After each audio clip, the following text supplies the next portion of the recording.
Hi all, this session is about interview questions related to data dictionary. What are the data dictionary object?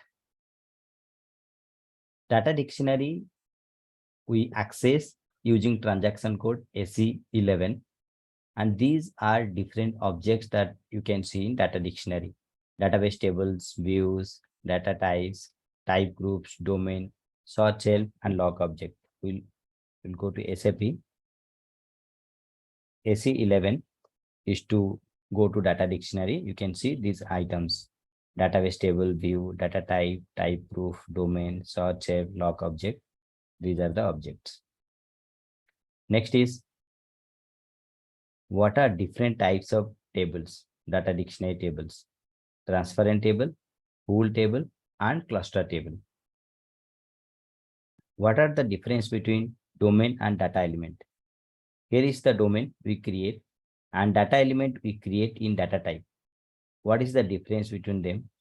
In domain, it's a central object which describes the technical characteristics of an attribute, like data type, input, output length, value range. We'll go to a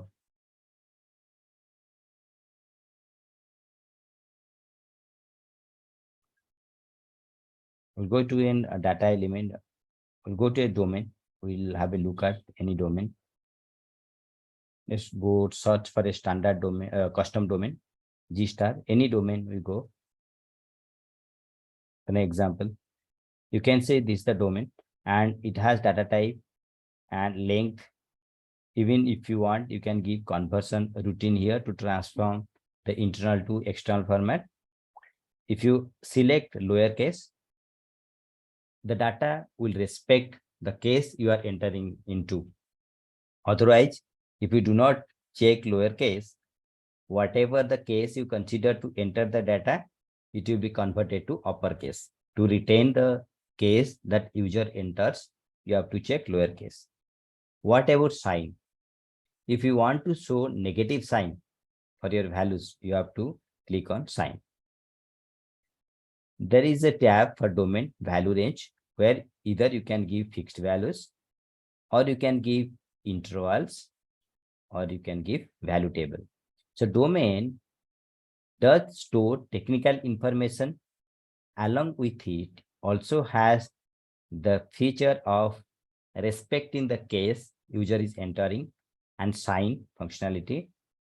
The value range, in the value range, we have fixed values, intervals, and value table.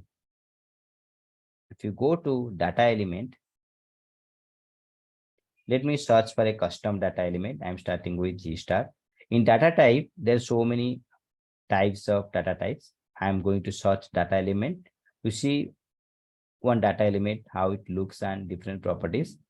The data element can be created with domain, also can be created without domain, with a specific data type and length. In data element and domain, the similar is both store what data type and the length. Okay, but in data element, it stores field level. This is the description. Based on the length, that corresponding description will be shown. This field level is not there in the domain. This is one of the differentiating factor.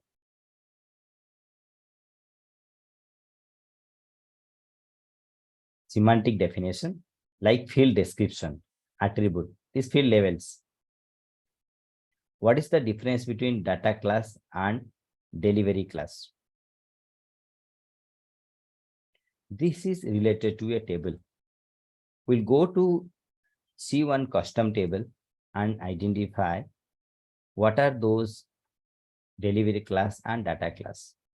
Go to any custom table.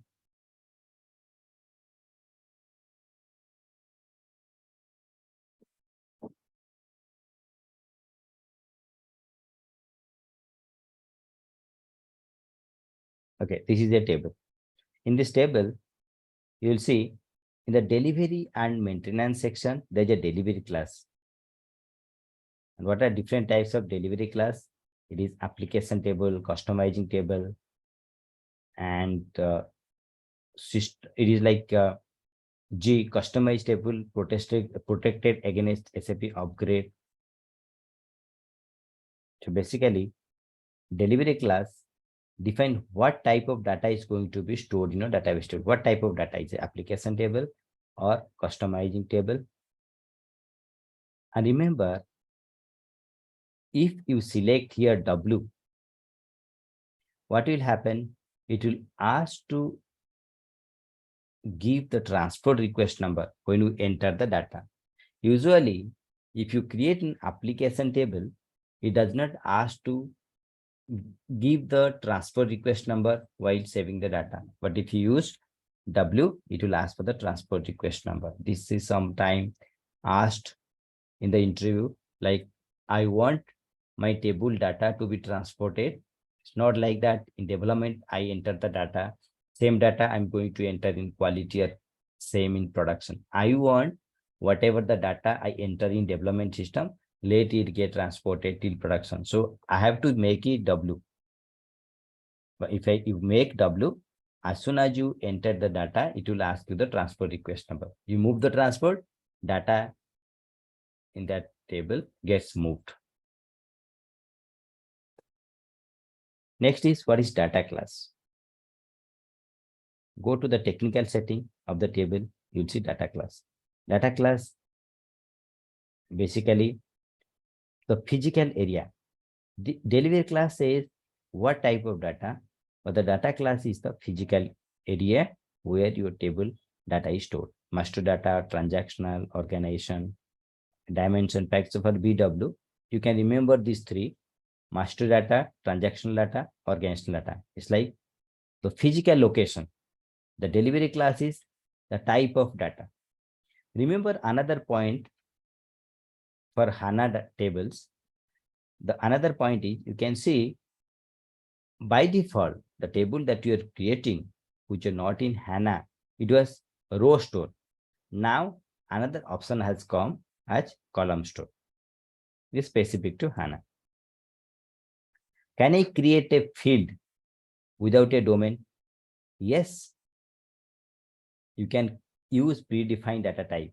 Let me go to display.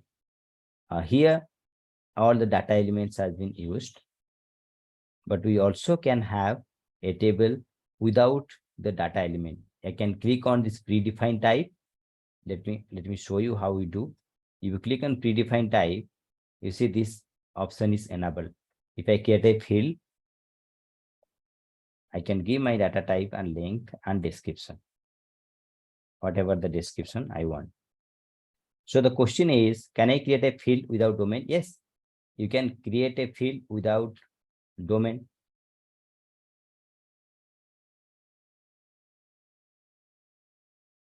It's basically create a field without data element,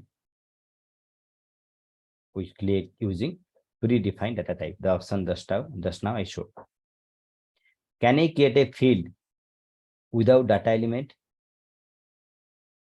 Yes. So this question, can I create a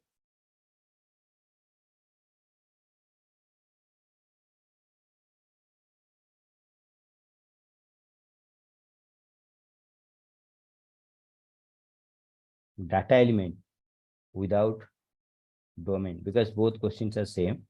Yes, we can create a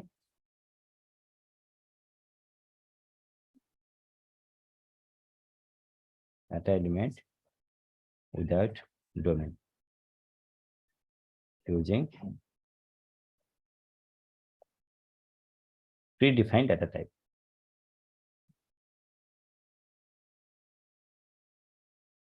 Okay. Can I create a field without data element? Yes, same.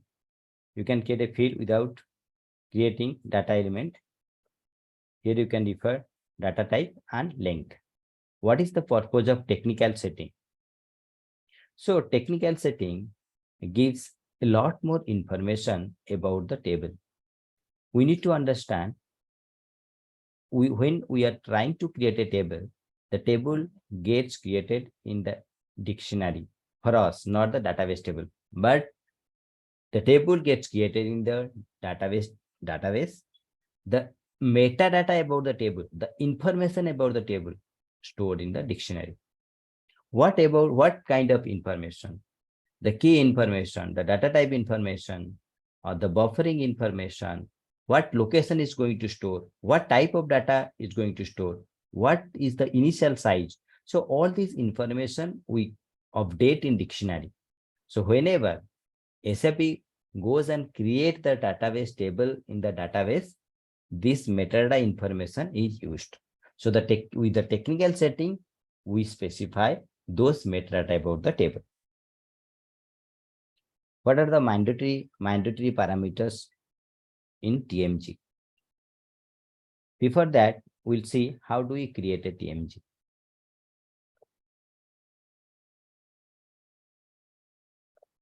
If you go to the dictionary, utilities, table maintenance generator,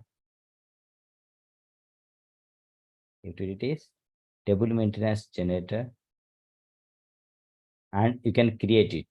These are the mandatory information. You have to give the authorization group and function group, one screen number or two screen numbers. If you select two step, two screen numbers.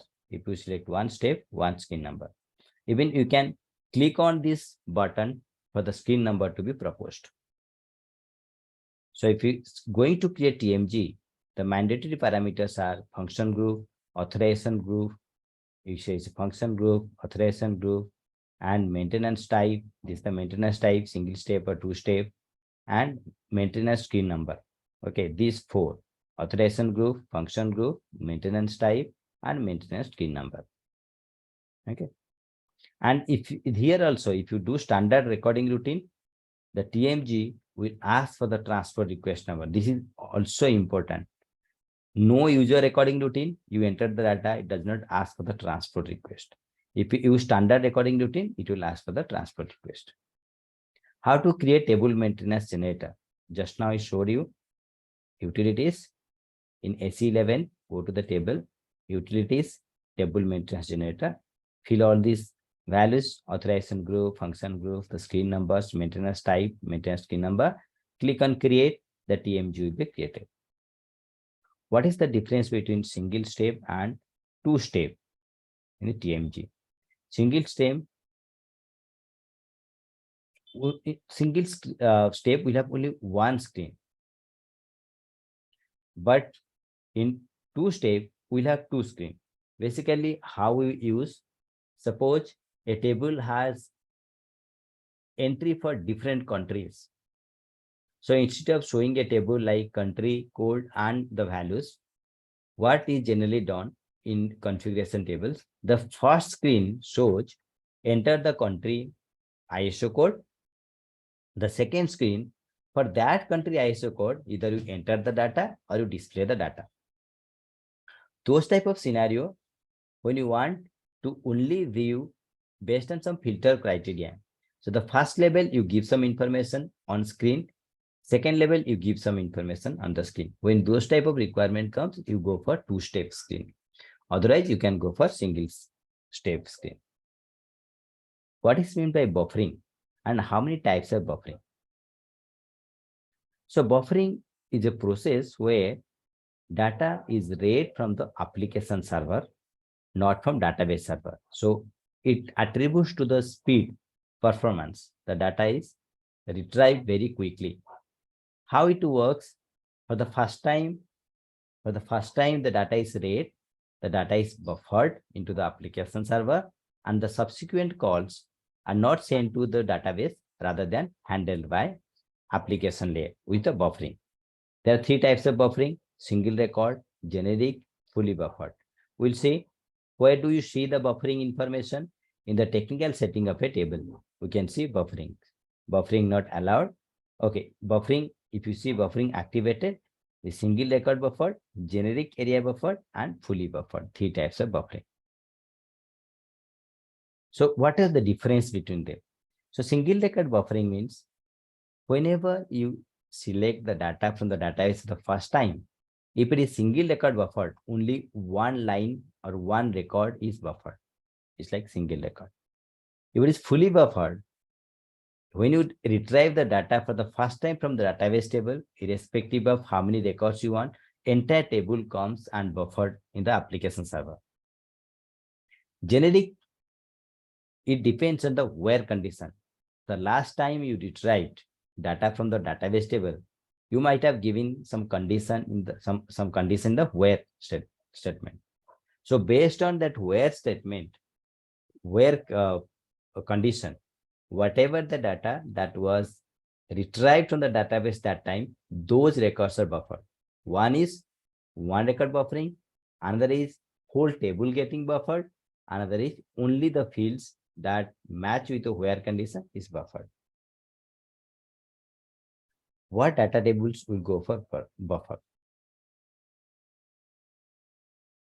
Basically, it depends. The ideal table that should go for buffering is which are small and static. If the table frequently changes, we should not buffer. In that case, system table, organizational table, even master table, you can choose for buffering. Transaction table, you should avoid buffering. If the table is very small and static, you can do full buffering.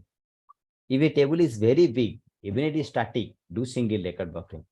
If table is in between, like not too big, not too small, we can, and not changes too fast, you do for generic buffering. In which select query, the buffering will be ignored or avoided. If in the select query, you specify bypassing buffer, in the select query, you specify bypassing buffer, in the select query will directly go to database. The buffering will not be applicable. Buffering means getting the data from the application server buffered, not from the database. So if in the select query itself you say bypassing buffer, it will go to directly database. What is lock object? Lock object is basically to provide logical functionality, basically to make the data consistent, to prevent same time or simultaneous update to a record. Okay, to make it consistent, we use locking. Ideally, we create a lock, we enforce the lock, do the operation, then release the lock. So this is a high level logic if we have a lock. And where we create a lock object, we create in AC11. In the data dictionary, there is a lock object option where we'll be creating a lock object, and lock object should be starting with EZ. All custom objects start with Z, but for the lock object, the case is EZ.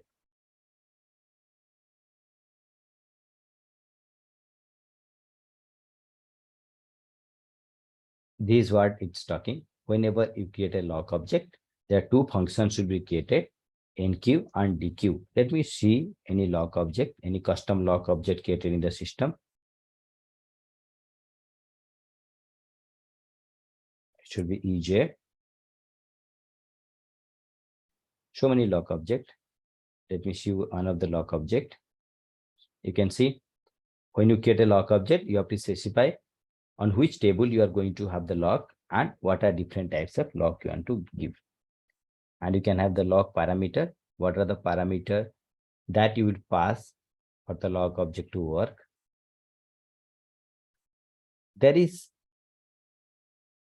two function modules get created. Whenever you create a lock object, two function will be created. One is locking, that is enqueue. Another is to unlock dequeue. If you go to lock modules, you can see those function modules. See, my lock object is EZ info cat, EZ info cat lock. So EZ info cat lock, you can see dequeue underscore, enqueue underscore. Whatever the lock objective create, dequeue underscore, enqueue underscore will be prefixed to it to provide two function models. Okay, so lock object, what we understand, when you create a lock object, you start with EZ and you should give a table for that lock object, specify what types of lock. In the lock parameter, you can specify what parameter to be passed to lock it, and you want to see the function modules, the modules for the lock object, you can create, go to lock modules. Then what are different types of lock modules? The different types of lock modules you can see: write lock, read lock, exclusive not cumulative. Shared lock is for read lock, exclusive write lock, not exclusive but not cumulative means enhanced write lock. That means if the first time you have taken the write lock, for the second time you will be given less privilege. Like if there are multiple user requesting write lock, if one user has already got the write lock and released, second time it is asking, the write lock will be giving to another user, will take the priority for the write lock than the first user who is already got the write lock and released it. What is search help? Search help is another dictionary object which helps to give possible values functionality. Possible values functionality. There are two types of search help: elementary and collective. Elementary single search and collective, it gives you multiple options. Collection of elementary search help is called collective search help. What is search help? Is to give the help functionality, and types of search help: elementary and collective search help. What are types of views in data dictionary? This data dictionary, you can go to the view. There are 4 types of views basically. Let me create one view. You can create. There are 4 types of views: database view, projection view, maintenance view, help view. You can see here database view, maintenance view, projection view, help. What are the client dependent and client independent table? Any table that you have, if there's a column for MNDT, then that becomes client dependent. If we do not have the field MNDT, then it becomes client independent table. What is the use of this? For example, in a development system, there are 2 clients. If it is client dependent, you maintain data in one client, other client to log in, you cannot see, vice versa. Maintain in other client, log in another client, you cannot see it. Data is client dependent mostly, but above objects, remember the above development objects are cross client, they are not client dependent. If you have multiple clients in development system, you develop one object, above object in one client, you can see that object in all other clients of the same system. What are the aggregate object in data dictionary? The aggregate objects are view, match code, lock object. What is TMG in data dictionary? TMG is for table maintenance generator. If you go to any database table, you want to create data, this is the way you create it. Go to utilities, table contents, create entries. One by one, you can create. If there are thousands of records to be created, it's not an easy way to create it. Rather, we'll create a TMG, table maintenance generator, on top of the table, where it will allow to update a bulk of data at a time. Just a copy paste functionality. You can copy from an Excel and paste that. So that's why I use TMG. Okay, that's all for data dictionary time being. The next slide, we'll try to explore more on the data dictionary real-time interview questions. Thank you.